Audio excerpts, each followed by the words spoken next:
We are wrestling.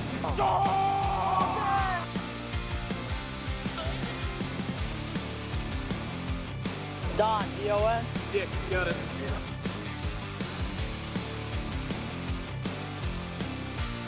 Make sure to subscribe, baby.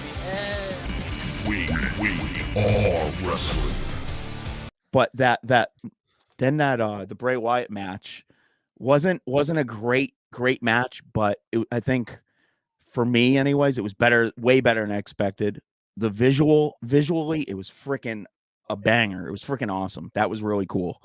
A lot better than like when they turned the lights off and they were glowing. And I mean, that was really cool. That was really different because the way they built it up. I mean, you had no clue what to expect, and like when he dumped him in the freaking glitter or whatever, we thought it was paint, but I mean, you could The see mastermind behind that whole match was Bray himself. That was match fucking stand out. That was confetti. Confetti. That's what I meant. Yeah. But did you see that? I was asking Ben. I was asking Danny and Donnie on the when we did the SmackDown thing, the live SmackDown watch along. Did you see the Easter eggs behind Bray Wyatt's makeup, like the glow in the dark makeup? Slightly, but you can feel free to elaborate.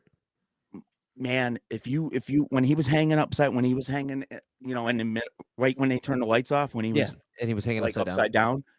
They're like, you can see like Uncle Howdy, you can see like the sheep mask, you can see all kinds of different stuff in there. Like there's so much hidden shit in there. It's freaking awesome. It was so cool. Man. Yeah, man, I saw his. It's always a scavenger hunt with Bray Wyatt. I saw the Wyatt 6 symbol on his neck as well. Yeah, I caught that. So that does correlate with that. Yeah.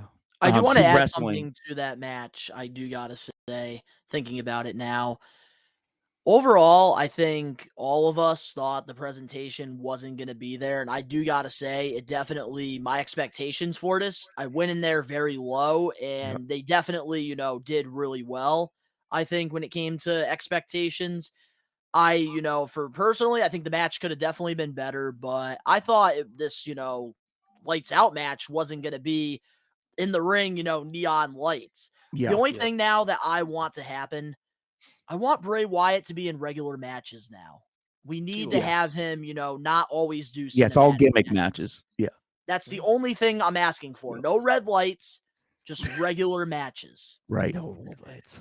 And the thing you guys, I know everybody was kind of upset like that he went over so quickly, but the thing is he had to. As far as I'm concerned, he had to, because every freaking time he has a character, like they build this character and they build it and build it and build it, and then they comes out and they freaking kill his character.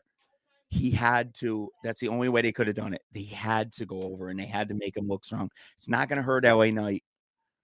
It wasn't going to hurt LA Knight. He was just in a program with the next Undertaker. LA Knight's not hurt by it at all. Yeah, he's over.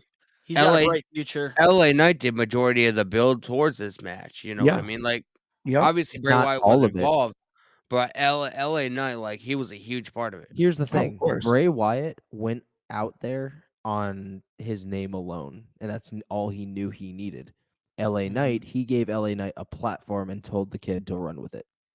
And that's the thing. The overall objective during this was to get both guys over, because one thing right now with Triple H is creative. We're noticing with all these guys coming back to WWE is they're not connecting with the audience. And I think LA Knight being in a program with one of the most popular guys that all these fans wanted to see back, and Bray Wyatt gave him a platform. Hey, Donnie. Hey, Ben. Yeah. Yeah. Yeah. Yeah. Yeah. But if McMahon was there, that would have been, that match would have been shit. Oh, it would have been the drizzling shits.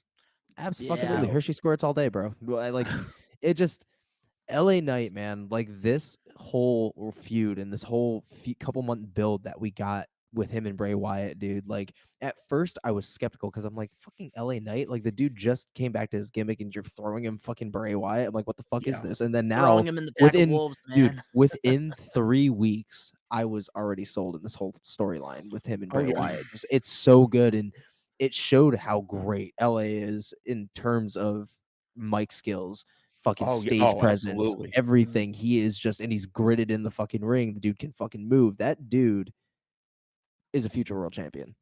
100%. LA Knight is a future world champion. Mark my fucking words. Yep. He's built like one. I've He seen can it speak like since one, and seen it he since can run Eli with the fuck. Drake in And Impact he Wrestling. is a fucking, and he can run with the fucking big dogs. So I would like to give him see a fucking title soon. I would like to see LA Knight in a program with Gunther for the WWE title. That or the fucking Intercontinental. 100%. I want to see LA Knight. I can see LA Knight being a really good Intercontinental champion. I see him definitely or United a good States. IC champion or US champion at first. Easy fucking mid card champion. With the way LA Knight looks, he kind of reminds me of like a newer generation, like British Bulldog. Kinda. I can see the appeal. I can see the appeal in terms of look, but like in terms of I'm talking about like you know his physique and how he That's is. what I'm saying in physique. terms of his look. Yeah, His look, but like his, the way he carries himself. No, this dude, honestly, he's got this. Oh, he could fucking match almost the same swagger as The Rock. Not just because he sounds like fucking The Rock. He could match the same swagger. He has that same fucking thing about him that The Rock does. He's just charismatic as fuck. I'll say it. I'm not comparing him like in ring to The Rock. I'm comparing him into his mic skills. The dude can compel. He was selling me with Maximum Male Models. He was selling me. Me too. And that was not him at all. And I was enjoying his performance specifically. And it shows he has fucking range. He can do anything he wants to do. And that takes shit that The Rock had. And I'm going to say it. Look, I want to add something. LA Knight reminds me of the New Age Rock. I'll say it. He reminds me of the New Age Rock. I have no problem saying that. Yeah. And look, here's what I want to say too. There's talent there with LA Knight when a legendary manager, Paul Bearer in the independent circuit, was managing him. He has talent. And something I want to say too about LA Knight while, we're talking about him, I got to say this was a great move to have him be working with Bray Wyatt because now out of all these guys that Triple H is, doing creatively, the fans are actually connecting with him now. You hear the crowd going, yeah. You hear the interactions going on, which is great. And I think what's going to happen at Mania, since this is not a topic about LA Knight at all during this, I'm going to say it. We will get LA Knight versus Pat McAfee at Mania. I would love that. That would be freaking That would be a awesome. solid banger. That'd be a solid banger of a match. But the only thing is, I do not want him to be cursed with Austin Theory or Elias syndrome. No, I want him to succeed. I want him to 100% succeed. Good point.